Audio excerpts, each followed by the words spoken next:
Go for it. Okay. Welcome, everyone. This is my beautiful friend, Kyra, Hello. the domestic goddess. Beauty.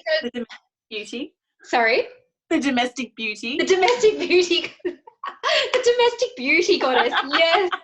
The domestic goddess. It makes you sound like one of those housewives. I mean, I'll take it. Love it. I can already tell this interview is just gonna go way off track. But anyway. So Kyra, let's start. Tell me a bit about yourself. How did you get into what you're doing now in terms of beauty and makeup? Yeah. And looking fabulous all the time. Oh, thank you. So I am a mum of 3 very young children, 6, almost 4, and 1. And I stumbled across or found myself in this business when I was just on 6 months pregnant with Aria, our youngest. And so the way it sort of happened, I've always had an interest in makeup. I remember being so young and saying to my mum, when can I wear makeup? And she's like, yeah, no, high school. And then it got to high school. It's like, when can I wear makeup? And she's like, oh, dear God. So I've always loved it. I've always used it to express myself. The skincare side of things, I didn't get into until my mid-20s. I wish that I got into it earlier, but is what it is. So I found myself in this business. I signed up as a customer, and I sort of just saw the potential within 24 hours of signing up. I had just spread the word. I was like, guys, and I had family and friends going, oh, what are you doing? What are you doing? And so I turned it into a business pretty quickly, and it's been thriving ever since, which is what's been 18 months now, just on 18 months. Wow. And yeah, and I've been thriving, and but yeah, I've always had that love for makeup. Yeah. The skincare side of things, as I said, I didn't get into it until I was about 25. I was one of those kids, I never had acne. Okay, I was the envy, right? In high school, no acne, never needed braces. Yeah, I was like, I'm set, right? I'm fine. But we all think that in our 20s, right? I know. and then, yeah, I hit 25, and all of a sudden I was getting acne, and my skin was horrible, and I was like, what is going on?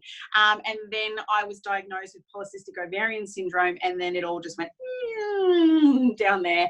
And so I've learnt that looking after myself, looking after my skin is a really big factor in my self-confidence. And it's something that really changed the way I felt about myself.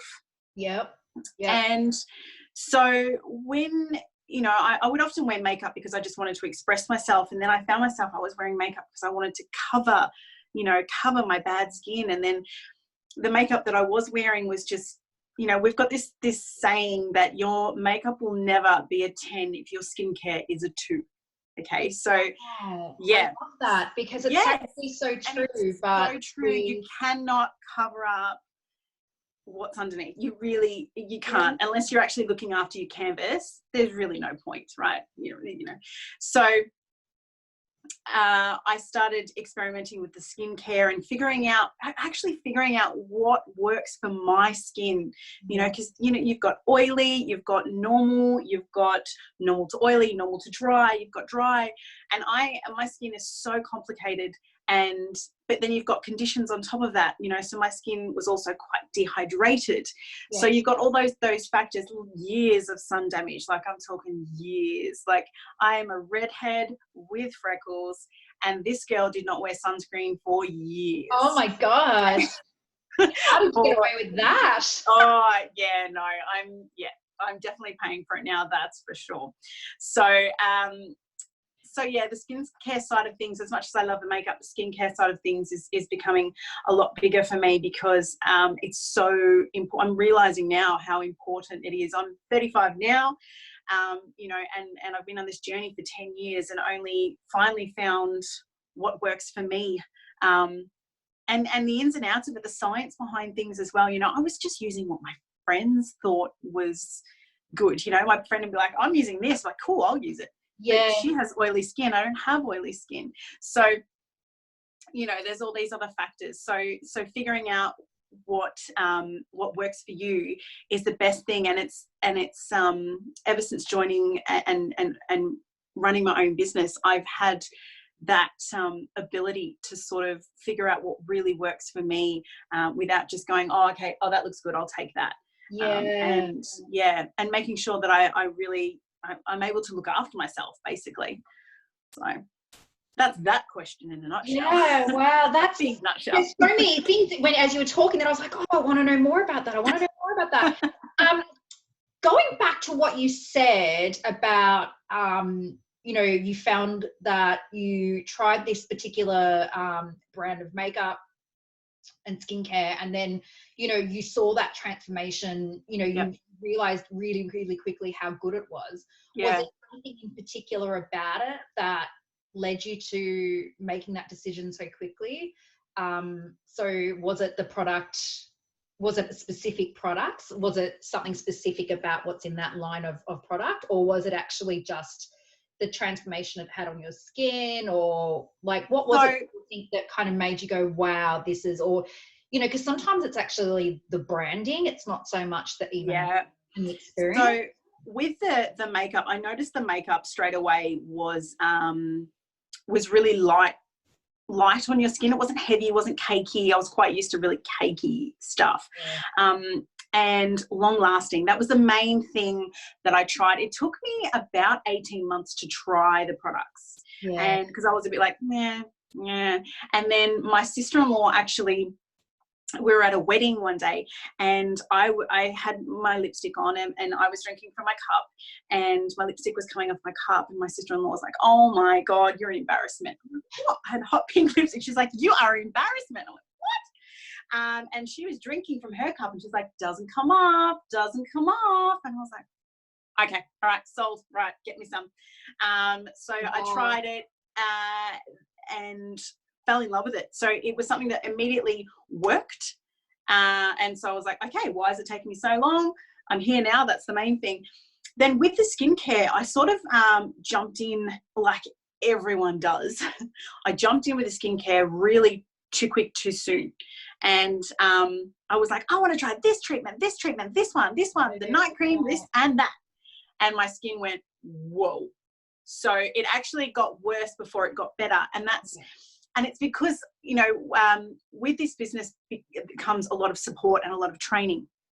So you have access to a support group, and it's like a little community. It's beautiful. It's like a sisterhood, basically. And, you know, you have the ability to go, guys, what's happening? Like, what, you know, I want to try this or watch this, and you've got people in there going, whoa, you know, no. And I was told, no, you need to scale it back. You need to scale it back. You need to see what works for your skin. You need to give it time. A lot of people do exactly what I did and jump in going, right, great, this is going to be great. And then their skin freaks out and they go, oh, that's not for me. Instead of listening to your skin, basically. That makes sense. It's so true, because I know for myself as well, when it comes to skincare, I've got like the shiny object syndrome. Like, I just want everything to you. And you know, if someone just has to go skincare, beauty, makeup, and I'm like, I want it all. Like it's so easy to just get caught up in that. You really do. And that's what happens, especially when you go to the shops and you sort of just like, I want, oh, that looks good, I'll take that. And then, you know, I have so much makeup in my cupboard that is old, and like I just haven't got rid of it. It's just shut in there in the bathroom. And it's like, you know, because you try something, you go, oh, that sucks, and you leave it in the cupboard, and you know, oh, that was horrible, or you know, and with this stuff, it works for my skin because I've tried and tested it all. yeah. And I backed as well. It's awesome. Yeah. Yay, great. So I know that we've talked a little bit before about, I suppose, your fears going into business, and the concept you and I share, that kind of, we've come from that same sort of I suppose, imposter syndrome thinking of, I don't have the big shiny accreditation that certifies me to do this like other people might. So do I actually have the right to be here in this industry doing what I'm doing? And I know actually you have done some training, but I just thought it was really interesting, especially the conversation you and I had last week about this too, just about how we have this preconception that it's all of these qualifications that make us worthy and that give us the right to be selling our service and products. But ultimately, it's our experience and our stories that actually sell it for people. Absolutely. Absolutely. You know, and I still have this every now and again. It just creeps up the I don't belong here. Yeah, because there is no degree on my wall. I have not come from a salon, so I don't belong here. Yeah. And every time that creeps up, I'm just like, next. Yeah. You're out, right? Yeah. Next. Yeah. Because you clearly belong here. Like, and it is something that really does creep into your mind and can paralyze you at times, you know, especially when you are in the beauty industry. Yeah. You know, I'm in the beauty industry, but I don't come from a salon. I'm learning through experience, through the training that I've had. 18 months ago, look, I'll tell you, my background is finance, yep, travel, and I'm HR and payroll. That doesn't belong on you were in travel. I was in travel too. Yes. That's really cool. yeah. There you go. Yeah. So I was in corporate travel. Yeah. And what I found, and this is just from I guess looking back in hindsight and looking at everything that I've done, is that it doesn't matter where I've been. Everything, the universe pulls me back to customer service, pulls me back to being in front of people. Yeah. You know, and I used to, and this is going to sound horrible, but I used to say, these words used to come out of my mouth, is I hate people. I used to be like, I hate people, you know, because I'd work at a retail shop, or, you know, and when you're 16 and you're working at a retail shop, I hate people. I don't want to do this. You know, but it is funny that the most fulfillment I get is when I'm in a role where I can service people, you know, when I can connect with people, and it just means that I get to connect with people about what I'm passionate about. Yeah. You know, look, if you want to talk payroll, I'll talk payroll. That's fine. Yeah. But if you want to see my eyes light up and you want to talk to me about something that I really enjoy, let's do this. Yeah. It's so true, isn't it? Because I think even you even see it in professionals now. Like you go to, you know, straight away, even at my son's school, you can tell the difference straight away between the teachers that really have the passion to be teachers and the teachers that are just there for the sake of being teachers. They've actually both got a degree, but it's the ones with the passion and the drive, and not necessarily the skill set, that actually make a difference to these children's lives. It's so true. You know, I could have 10 degrees, right? I could have all these qualifications, an endless list of qualifications, but if I can't connect with people, what's the point? Yeah, that's right. If I'm not passionate about something, what is the point? It's just paper on a wall. Yeah, exactly. You know? You've got to have that drive and that passion. Yeah, for sure. Totally. Yeah. Oh, I agree. I love that because I think, you know, there are so many women that talk to me about wanting to start a business, but they just make the assumption that they can't because you know, that they don't have the certification or even the full-on experience that maybe they expect to have. But it's kind of like, until you dip your toes in the water, how can you have any experience? Yeah. You need to start somewhere. So just take action and ultimately be prepared to fail, because that's what's going to make you better anyway. Yes. So I think if we could, and I think the world is slowly changing. Like I think that over time, having a certification is going to be as less a big thing, because people are starting to understand the scope of what we can learn now online ourselves, and you know, our knowledge is changing in this world, and the way that we get our knowledge. So I think eventually this stigma of not having a certification or a big grand bachelor's degree or master's degree is not going to be as important anymore. But you know, at the moment it's still really heartbreaking to see so many women, especially, and I see it in women, not men, because women for some reason feel like they've got to have this perfection before they even start, whereas successful men, and they don't give a shit like what certification is. They'll just make it happen. They just do it because you know, they've got that confidence. Just get out there and do it. That's so true. It is so true. It definitely feels that way. And you know, and something I'm learning, especially in this time period as well, is you can't wait for perfection. Yeah. If you wait for perfection, nothing's going to happen. Yeah. You just have to keep pushing, keep turning those wheels. Yeah. And you know what? If you get it wrong, you get it wrong. Keep moving. Keep moving. That's right. And they're the times where you grow more. Definitely. Yeah, for sure. Yeah, it's interesting. It's funny you say that too, because today I looked back on some videos I'd done a while ago, and back then I thought that they were such a failure and that I'd done such a poor job. And look, they weren't out of this world fantastic, but they were actually nowhere near as bad as what I'd thought back then. So sometimes you just have to like put it out there, not even look back at it and just go for it, and not even sit back and analyze it, because we're our own worst enemy when it comes to that. Absolutely. You know what? And isn't it funny that I'm sure you've had this as well, where people come up to you and they're like, oh my God, you're doing so well. I see you and you're doing so well. And you just go, oh my God, really? Because I just feel like, you know, sometimes you're like, I just feel like I'm making a jerk of myself. Yeah. And people are like, no, you're doing really well. It's like, okay, thanks. You know, and you sort of go, why am I judging myself so much? Why am I, you know? And I in the beginning, when I would do a live video or something on Facebook, I would, as soon as it turned off, I would go and I'd sit and I'd watch it and I'd rewatch it. And it's just like, don't do that. You know what? You've done that video, move on. Yeah, exactly. It's there and nothing's going to refilter it anymore. No, exactly. And it is what it is, you know? Exactly.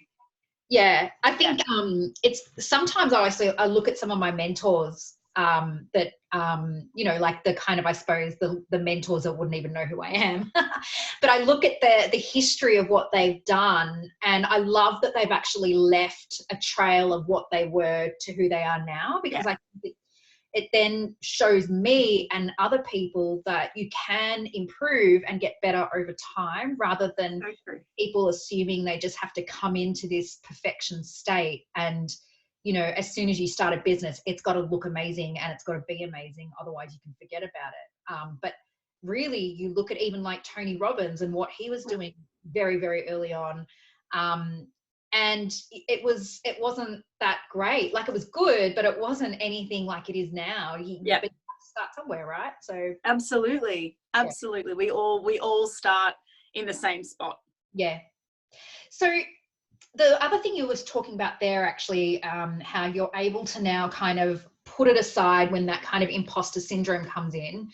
What worked for you in terms of being able to do that now and build that mindset of, you know what, the thought is there, I acknowledge it, but now I'm just going to let it be and not let it get to me? Like, is there anything specifically that you feel like has worked for you? Well, I read a statistic a little while ago that most businesses in their first year fail. Yeah. Something like 50% of businesses or something like that. Yeah. Don't quote me, but yeah. No, I know. Yeah. Yep. And I was like, you know what? I am still chugging along. I know I've only been here for 18 months, but I'm still chugging along. I have a chaotic life. Yeah. But there is something deep within me that goes, you belong here. Yeah. You know, as much as here sometimes says, oh, I don't know, you know, I don't know. My heart says you belong here. Yeah. And that's what drives me. You know, the fact that I'm still here. I'm past that 12-month mark. And I'm still here. I'm still chugging along. I enjoy interacting with my team. I enjoy interacting with our community. And it's those girls that sort of get me through it as well. You know, I've got that constant support. I've got that, you know, you've got this kind of attitude. And if I was to stop and ponder for too long, it would paralyze me for sure. And I've heard this as well. A little while ago, I heard this, that, you know, whenever you in your business, whenever you hear the word no, or there's a failure, you sort of go through this cycle. You know, your mind goes through this bit of a cycle of, oh my God, no, this is ridiculous, I shouldn't be here. And then you start to talk yourself back around. Yeah. So I like how you're doing this as I'm doing it. Because I'm thinking, yeah, that's exactly right. So, you know, when you first start off, you know, that cycle goes for like a days, you know, when you're like, oh, should I be doing this? And what I've noticed now is that if something happens that stops me in my tracks, that whole process may take 5 minutes, if that. Yeah, that's awesome. If that, you'll go, and then you're able to talk yourself around and go, no, okay, all right, I can't go this way, but let's go that way. Right, keep going. Yeah. Everything is figure-outable. Yes. Yes. Yeah. So true. Yeah. So true. And it really is training your subconscious mind that this is what you need to believe to then eventually really truly consciously believe it. And that's what makes success 80% mindset. Absolutely. Not action, you know? Absolutely. And you've been talking about affirmations, and one of your affirmations, I believe, is I am worthy. Yeah. Yep. And that is something that really resonates with me, and it's something that I have to tell myself quite often. Like, you know, going back to the imposter syndrome, you know, you have to say to yourself, I'm worthy of what I'm doing, and the success that I'm having. I'm worthy of it. Yeah. I work my ass off for it. Yeah. I am here. I am worthy. Yeah. And that's definitely, that's part of the cycle. Look, I'm worthy. Okay, let's go. Yeah, I love it. I think we're both big hustlers. Like, you and I think the reason too that we resonate really well with each other is because we both just love getting shit done, and we do, like, our energy is hustle, get it done, you know, like just keep soldiering on. But something else that we've talked about, which I think has been huge learning for the both of us, is the whole concept around lowering the bar. Especially over this time, 2020, during the pandemic. If anyone's doing a couple, do you remember that time? Went just a little bit crazier today. I'm talking to someone else. I'm excited.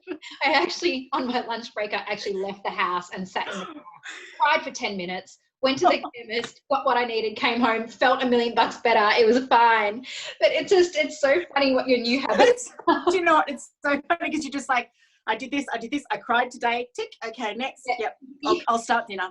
That's exactly what it is. It's like we just have to channel our emotions in a different way, mostly in the car on the way to the grocery store, because it's the only way we can get out of the house. Because then once you get out of the car, you need to hold your breath, so there's no time for doing anything else. Exactly, that's right. Exactly. Oh, goodness. Just especially during self-isolation, like really lowering the bar for ourselves. I think for me, I'm loving that concept now, but it did actually take a little bit for me to get my head around how to do that in a really balanced, healthy way. Yeah, look, when I first heard the saying lower the bar, I was like, are you ridiculous? That's ridiculous. Why would you ever tell yourself to lower the bar? And that's just my mentality anyway. You know, I am hard on myself, and I would very rarely tell myself to lower anything, right? Yeah. But it is so necessary, especially during this time. And we did have a conversation about picking and choosing too. You know, don't just use the lowering your bar as an excuse. You know, like, I don't feel like cooking, I'm going to lower the bar. No. But it's really how we've had to deal with this whole isolation process. Is you really have to change your expectations of what's going to get done, and in what time frame, and if it's going to get done at all today. You know, because you know, we've got remote learning. Okay, so we've got remote learning. I've got a baby, and we've got, you know, a little kinder boy, and they're all missing their routine, you know, and we're all inside together. We've got a husband who is still able to work, which is fantastic.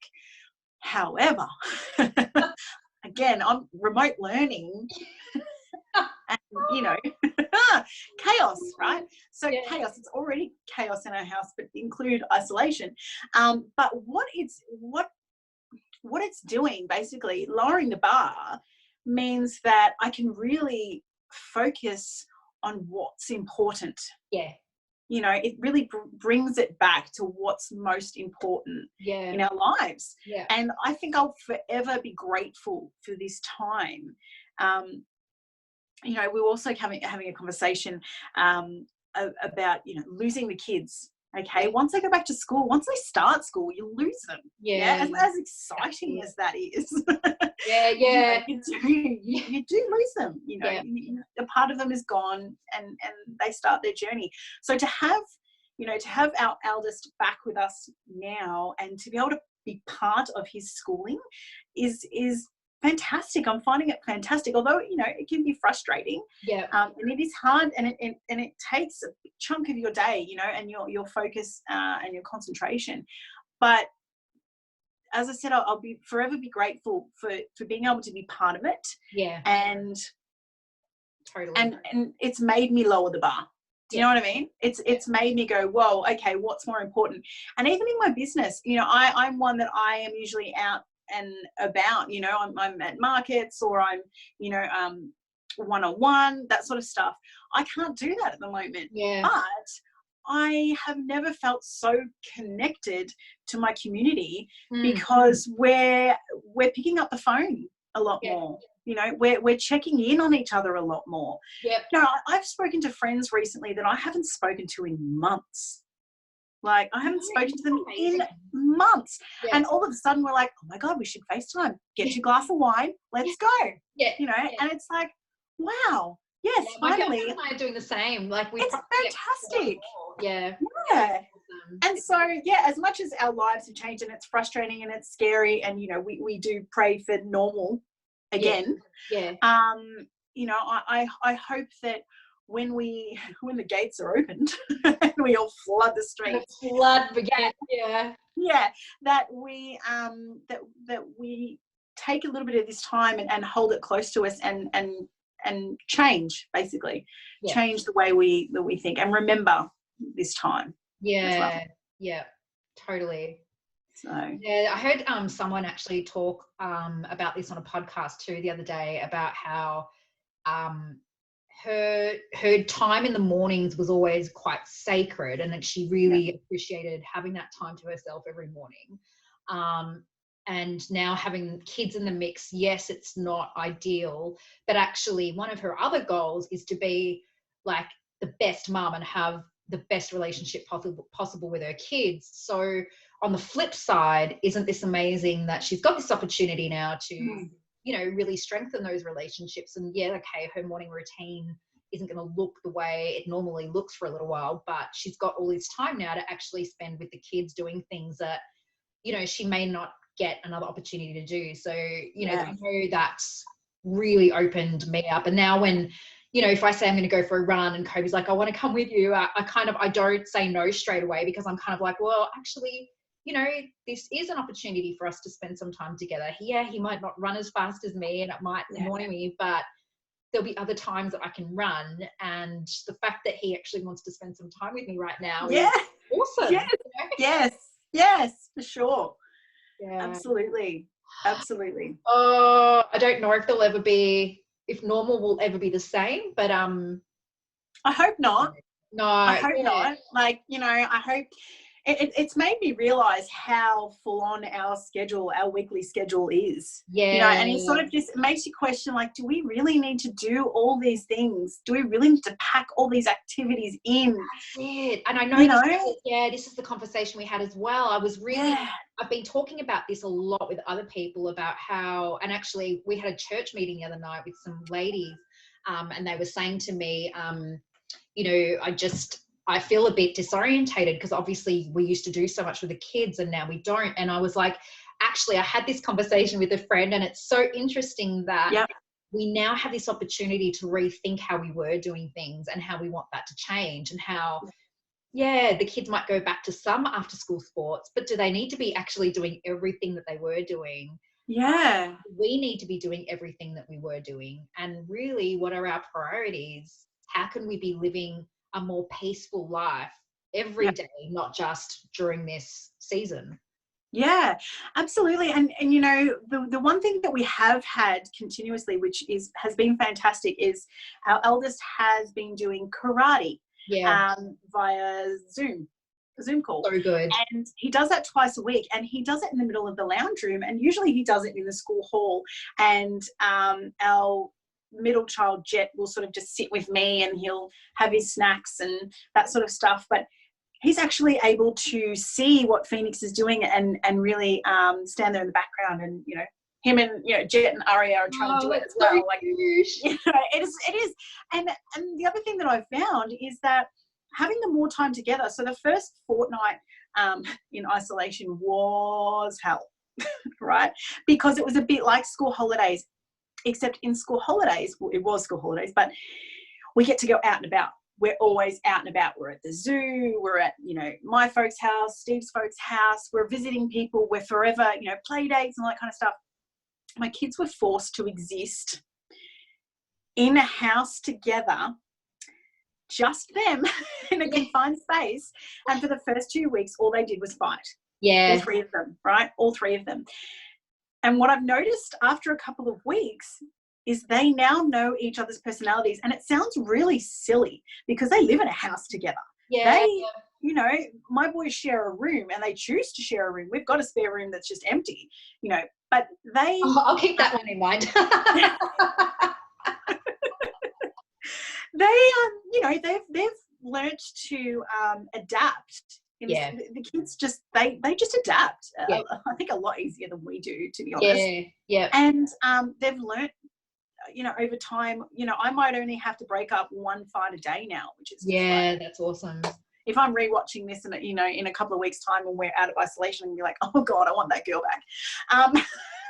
But I only have to, in the beginning they were fighting every 5 minutes. Yeah. And we've all sort of, got to know each other a bit more. And so that's another absolute, and then you sort of, when we're talking about schedules, it's like, you've got to figure out why is it that we pack our schedules in, is it because we feel like we have to give them all of these activities? Yeah.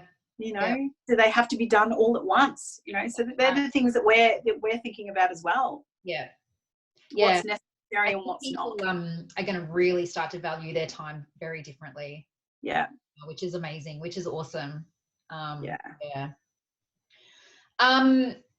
So what's been because obviously, yes, you're a mum, you working as well part-time, and you've got the business. So for you, the juggle is real.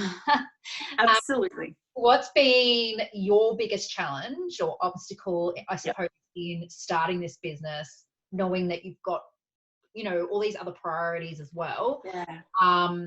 And what have you done to, I suppose, overcome that? Yeah. So we, when I first started my business, we still have now. So my husband and I have a business, a fishing charter company, and we run that, and I do the finances and everything other than being on the boat. That's me. That's me. Love it. And so I was already doing that and still am. I work part-time as well, 1 day a week, doing payroll. And I was pregnant with Aria. And at that time, as I said, I just fell into it. Yeah. But I think the desire to do more. Okay. So to be more than, I don't get me wrong, I love being mum. Right. I would not give it up for the world.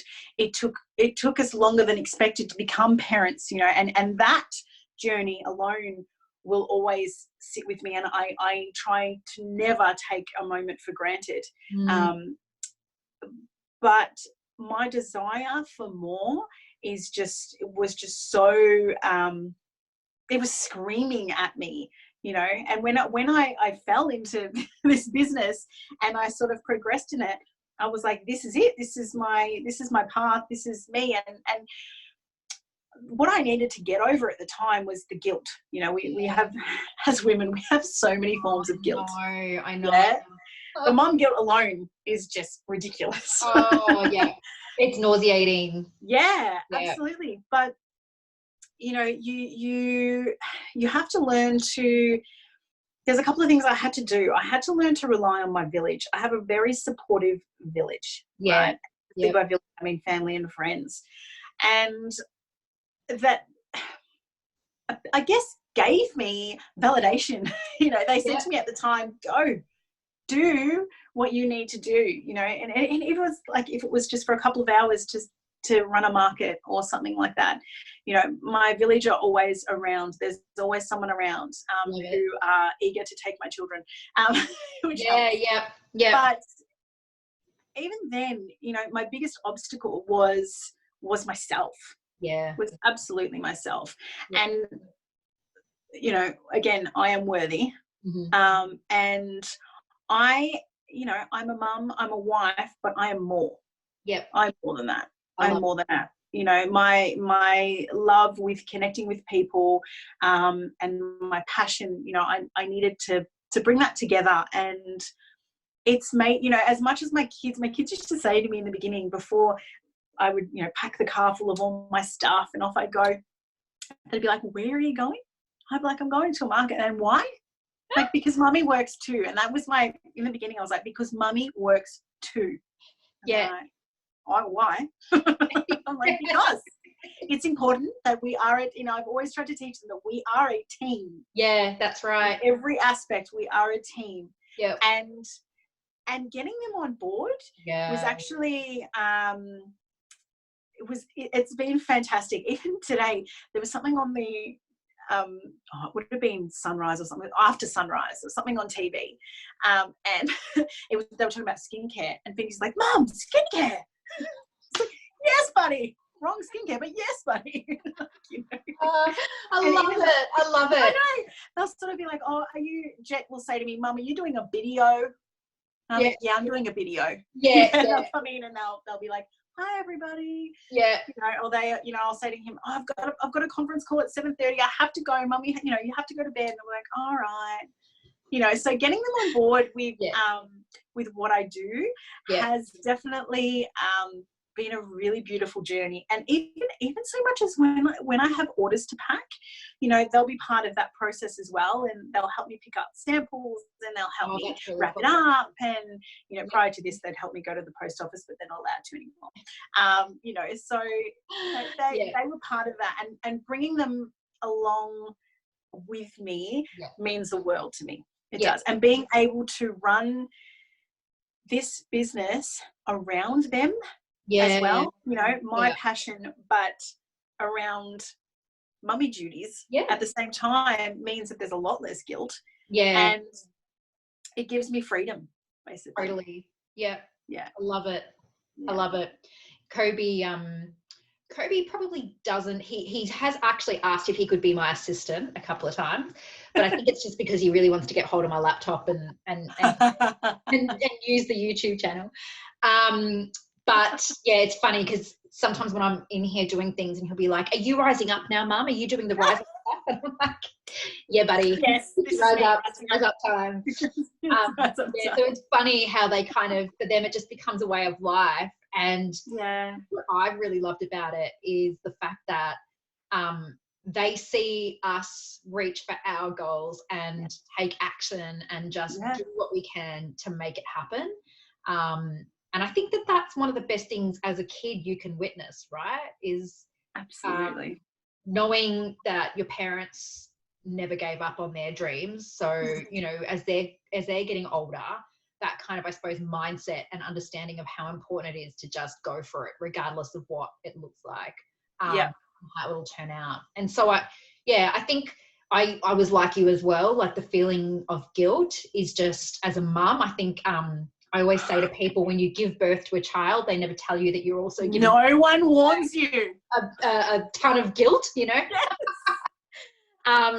But yeah, I feel like also what makes that better is knowing that you're having that impact on the kids and you're showing, demonstrating to them that you are more than a mum, firstly. Yeah. And that when they grow up and get married, if they're a girl, they know that they are more than a mum. And if they're a boy, they know that their wife is more than a mum as well. Yes. It's just really important for them, you know, to just go for it and not give in to what society thinks you should be doing. Yeah. So, yeah. And to you know, when you go to work, whatever work it is, that when mummy comes home, she's fulfilled. She's filled her cup. Yeah. So she's filled her cup, which means it's going to overflow into your cup. Yeah. You know, so mummy's going to come home happy, you know, and not just happy because she's coming home to her family, but she's contributed today. You know, she's connected today, and she's moved forward today. And Oh, I love it. I love it. You know, Phoenix has already told me he wants to be a paleontologist. So I'm just like, yes, Ross from Friends, you can be a paleontologist. You do it. I know. And you know, he's got this little fossil kit I outside actually every see him day. doing that. That is so cute. God. So obsessed with dinosaurs. But you know, and I do make sure I say to him, you can be whatever you want. Yep. Whatever you want. That's it. Yep. You know? Yep, exactly. So, totally. Yeah. All right. So last question. Yep. What's been the highlight for you in starting this business and going through this whole process so far? Yeah. So definitely like the personal growth. Okay, I've been through a lot of personal growth. And there's been a lot of challenges, and I've really tried as much as I could to just jump in. Yeah, head first, just jump in, and each time I've done that and I've jumped out of my comfort zone, it's scary, but I've thrived. Yeah. You know? And there's been times where it probably hasn't worked out the way I wanted it to, but I've still grown from it. Yep. You know? Love it. So the biggest thing I did in the last 12 months is I actually achieved, which just happened on the weekend, I just achieved my MUA certificate, so a makeup artist certificate. And, you know, I did that whilst having young kids. Do you know what I mean? And I sort of say to myself, you did that. You pushed forward around your mummy guilt, around your schedule, around everything. You pushed forward and you achieved it. And that has been a massive, massive highlight for me. That piece of paper that I'm going to stick on my wall is huge, is bigger than any degree I could have got. You know, because I worked hard for that in a time where I could have easily have said no. I could have easily have given myself the opportunity to sit on the couch and watch Netflix. Yeah. You know, which you know, I do love. But, you know, I pushed through in a time like that. And I just recently as well, last week, was voted in our little community. I was voted like team member of the month. So it was like it's a beauty spot of the month. So it's like an MVP award, right? So my teammates voted me. You know, and it was I was so excited about that when you told me. So amazing. It was just, you know, it was something that was completely unexpected. It was like 10 o'clock at night and I'm getting all these messages and all these tags. I'm like, what is going on? I jump on, I'm like, what's going on? I'm like, I go to bed early. We choose you. Like, what? You know, so it was completely unexpected, but it was such a compliment to have people see that I contribute, you know, to their, you know, to what they're doing, and to put their hand up and say, yes, you know, we vote for Kyra is, I was chuffed. I was like really chuffed. So that's awesome. That's going to go on my wall too. Oh, totally. But yeah, you should be so proud. I mean, that award's great, but even just, like you said, finishing that course amongst everything else is huge. And I think women don't give ourselves enough credit for that stuff. Absolutely. And I think that's another thing as well. I mean, I teach my clients this as well, but that it's not that we can't have it all. We just can't necessarily have it all at once. But then when you have these wins, it makes it all worth it. And you kind of know that, yes, I'm not going to be able to do every single thing I want to do all at the one time, but I'm getting there, and I'm actually making it despite all the other things that are going on in my life, all my other responsibilities. Yeah, it's pretty, that's really awesome. That's so cool. Yeah. And, you know, and everything is achievable. It's just a matter of when, you know, just a matter of planning it out and making it work, you know, and not giving yourself those excuses of, oh no, I'll do it next year or the year after. I'll wait till the kids are in school. You know, that used to be my mentality, is I'll wait till they're all in school. Yeah. And then what? You know, like what? And then we go into isolation and they have to learn at home. No. Yeah, well, clearly that would have worked out for you. Hey. Exactly.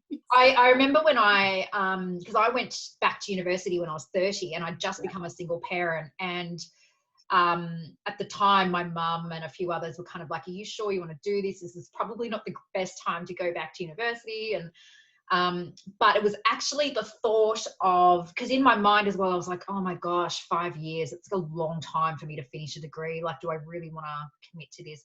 But the dread that I had of turning 40 and still not having done it actually made me feel so sick in the gut and feel so not anxious, but just so saddened by that, that I thought, no, like, I'm going to do it now, because if I wait later, then it's later, and I've left it later than I could have. Like, you know, I think that whole concept of putting things off, because now I'm turning 40 in a couple of weeks, and I'm like, I graduated 5 years ago. Like, it was amazing. Pat on the back. Yeah, I just think but back then I thought, oh my gosh, I can't do 5 years. Like, that's a huge chunk of my life, and actually it's not.